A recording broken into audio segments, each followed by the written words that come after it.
À chaque scandale sanitaire ou environnemental ou financier qui met en cause une entreprise, on revient sur le débat de la formation des élites managériales. Pour en parler, notre invitée est Cécile Renoir. Bonjour. Bonjour Adrien. Vous êtes enseignante-chercheur à l'ESSEC et vous êtes aussi fondatrice du campus de la transition dont vous allez nous parler. Alors, d'abord, comment est-ce que vous enseignez l'éthique des affaires ? Je dirais que je vois avant tout les enjeux éthiques comme une approche de l'éthique comme aiguillon critique. Et je le dis parce que je pense que ça permet de distinguer bien une éthique des affaires à la Milton Friedman, je dirais qui en 1970 considérait que la responsabilité sociale de l'entreprise, c'est de faire du profit en respectant les lois. Et donc l'idée qu'elle a créé de la richesse, a créé des emplois, mais pas plus. Donc cette perspective, on voit bien la limite vis-à-vis de beaucoup d'autres enjeux sociétaux, politiques au sens large du mot. Et puis une approche de l'éthique comme aiguillon critique se situe aussi à distance d'une conception instrumentale de l'éthique qui consisterait à dire qu'il faut être vertueux, intègre, et que du coup ça va être payant à terme. Et ça ne permet pas de considérer les conflits inévitables ou les tensions entre des logiques qui traversent l'activité économique.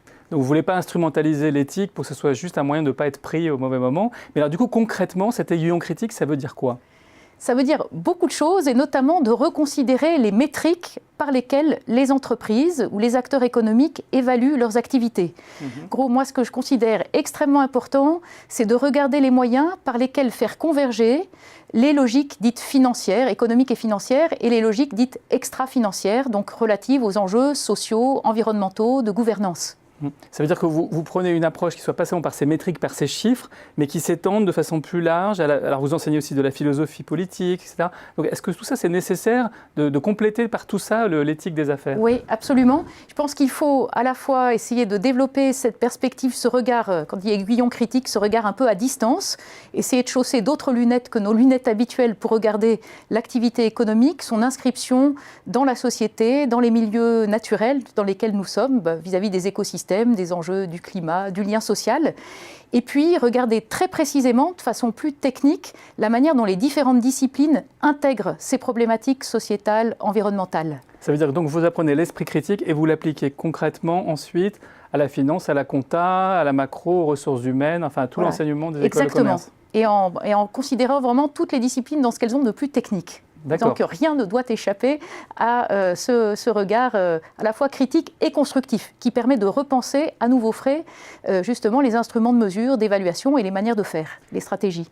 Et en même temps, donc vous faites déjà ça depuis assez longtemps, et en même temps vous avez ouvert cette année le campus de la transition parce que vous considériez qu'il manquait quelque chose. Alors expliquez-nous, c'est quoi ce campus et pourquoi ? Voilà. Alors le campus de la transition, il vient un peu du décalage que j'ai pu observer entre un certain niveau d'intention affiché par les écoles de commerce, les écoles d'ingénieurs, les universités en général, vis-à-vis des enjeux du développement durable ou du climat, les grands enjeux qui sont devant nous. Et puis la réalité des cursus qui ne sont pas encore tout à fait à la hauteur, c'est le moins qu'on puisse dire, de ces enjeux.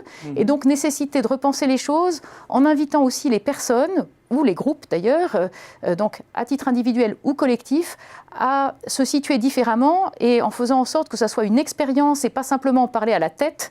Il ne suffit pas d'avoir le diagnostic pour changer.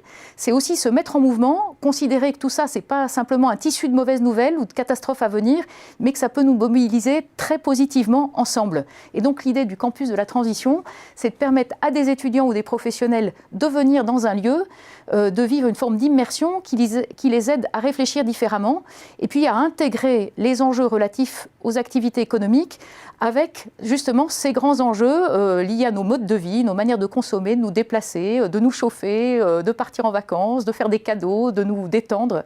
Voilà. Et que tout ça permet d'inviter à élaborer des modèles économiques qui soient vraiment cohérents.